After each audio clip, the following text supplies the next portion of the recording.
Сәлеметсіздер, құрметті балалар. Бүгін бізде 1-ші тоқсанның 3-ші сабағы биополимерлер және мономерлер. Сабағымыздың 3 мақсаты бар. Полимер және мономер деген ұғымдарды түсіну, полимер және мономерлердің бір-бірінен айырмашылығын түсіну, және де полимерлер мен мономерлерге мысалдар келтіру.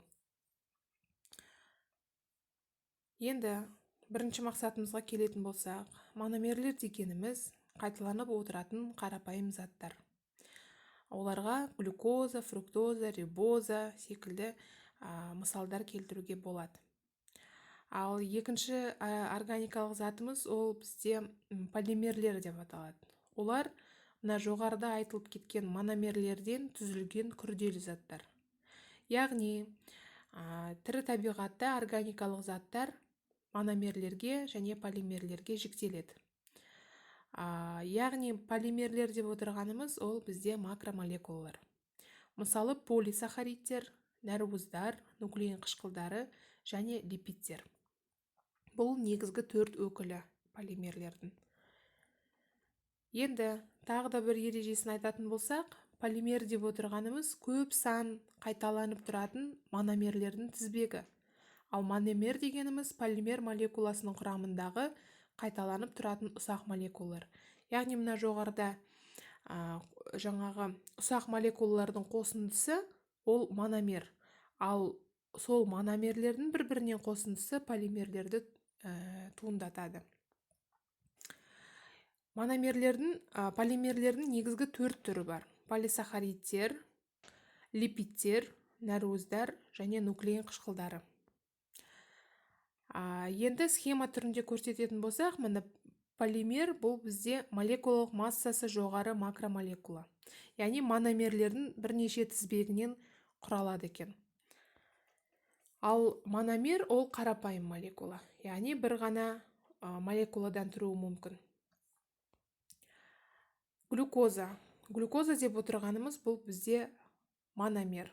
Енді осы глюкозаның 5 тізбегінен, яғни 5 мономерінен глюкозаның бізде макромолекула полимер пайда болады. Яғни крахмал полимері пайда болады екен.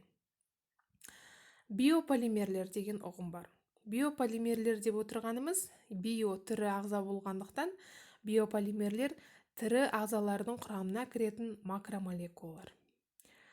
Жаңа айтып кеттік, тірі табиғатта полимерлердің 4 түрі бар деп. Және мына кестеде олардың мономерлері берілген. Яғни нәруыз полимері амин қышқылдары деп аталатын мономерлерден түзіледі. Полисахарид моносахарид мономерінен түзіледі. Нуклеин қышқылы нуклеотидтер деп аталатын мономерден түзіледі. Ал липидтер олардың мономері май қышқылдары мен глицерин деп аталады.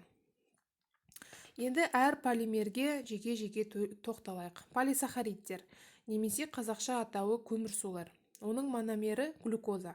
Мысал ретінде крахмал, гликоген, хитин, целлюлозаны айтуымызға болады. Төмендегі суретте олардың жаңағы қанша мономерден және қандай байланыспен байланысқанын көруімізге болады. Полисахаридтер сонымен қатар қайда кездеседі? Олар жасыл өсімдіктердің жасушаларындағы фотосинтез процесінің негізінде түзіледі.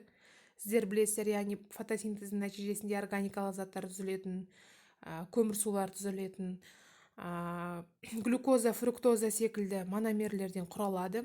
Негізгі жаңағы полимер өкілдеріне гликоген, хитин, целлюлоза, крахмалды жатқызамыз. Және олар қайда кездеседі?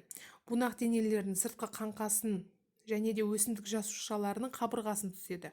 Жапырақта қор ретінде жинақталады. Екінші полимеріміз бұл бізде протеиндер, немесе қазақша атауы нәруыз. Оның мономері амин қышқылдары. Мысал ретінде гемоглобин, қан тасымалдаушы нәруыз, меланин, денеде түс беретін, шашта түс беретін нәруыз, асеин, сүйектегі нәруіз және коллаген, шашта кездесетін нәруіз. Нәруыздар оттегі мен көмір қышқыл газын тасымалдайды. Тағы да бір өкілдері Мына жерде қосымша альбумин, хлорофилл секілді нәруыздарды айтуымызға болады. Оның жаңағы мономер амин қышқылдары теріде, етте, қанда болады. Барлық жасушаның құрамына кіреді. Біз білеміз, тіршілік көзі бұл белок, нәруыздар. Төмендегі суретте олардың жаңағы әртүрлі өкілдері көрсетілген. Үшінші түрі липидтер, немесе қазақша майлар, полимері. Оның мономері май қышқылдары және глицериннен тұрады екен. Мысал ретінде негізгі өкілдері оларға майлар жатады екен. Олар майлар, яғни киттер, морждар секілді суық жерде мекендейтін жануарларда шелге жинақталып аса салқындаудан сақтайды, яғни жылу сақтау қызметін атқарады. Сонымен қатар май қышқылы мен глицериннен тұрады деп айттық. Негізгі өкілдеріне май және балауыз жатады. Тағы да бір ерекшелігі, липидтер мен фосфордың қосылуынан бізде фосфолипидтер кездеседі. Олар жануар мен өсімдік майлары, балауыз, липидтер секілді өкілдері бар. Келесі сабақтарда осы липидтер мен көмірсуларға біз толығырақ тоқталатын боламыз жаңа тақырыпта. Ал нуклеин қышқылдары туралы айтатын болсақ, оның мономері нуклеотидтер деп аталады, және негізгі екі өкілі дезоксирибонуклеин қышқылы ДНК және рибонуклеин қышқылы РНК. Бұлар хромосоманың құрамында болады және генетикалық ақпаратты сақтап, оны ұрпақтан ұрпаққа береді. Негізгі өкілі ДНК, РНК, мономері нуклеотидтер жасуша ядросындағы хромосомада орналасады. Полимерлер қалай түзіледі? Полимерлердің түзілуі полимерлену реакциясы деп аталады, және ол мономерлердің бірігуінен полимер молекуласының түзілуі деген мағынаны білдіреді. Енді үй жұмысының орындалуына келетін болсақ, бізде үй жұмысы 3 деңгейлік тапсырмадан тұрады.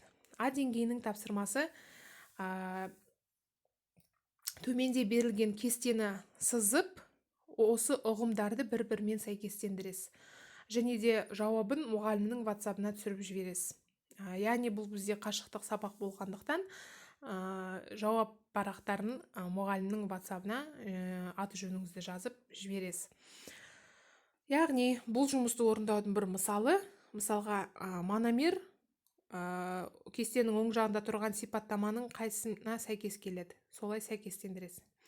Бағалау критерийі мономер мен полимерлердің айырмашылықтарын сіз түсіндіре алуыңыз керек осы кесте арқылы, және де дескрипторда сізде осы тапсырманы қалай орындау керектігі туралы жаңағы нұсқаулық берілген.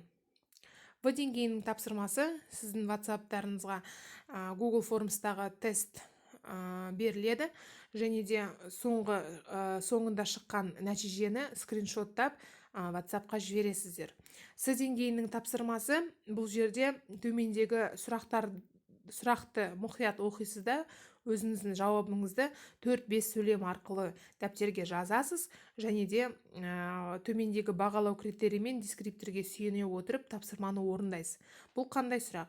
Яғни, жасушадан биополимерлер өте алмайтын болса, жасуша оларды қалай алады? Яғни, жасушаның мембранасынан биополимерлер бізде өтпейді. Оның жауабын табу үшін сіз өзіңіздің оқулығыңыздағы бүгінгі тақырыпқа қатысты 3-ші параграфты жақсылап оқып шықсаңыз, оның жауабын түсінесіз және табасыз деп ойлаймын. Бұл сіздерге қысқаша подсказка. Биылғы оқу жылында сіздер білесіздер, бағалау бізде өзгерді, 1 және 10 балдың аралығында бағаланады. Мына жерде әр тапсырманың тұсында неше балл берілетінін көрсеңіздер болады. Сонымен қатар тесттің сілтемесі сіздерге қосымша беріледі. Осымен сабағымыз аяқталды. Сау болыңыздар.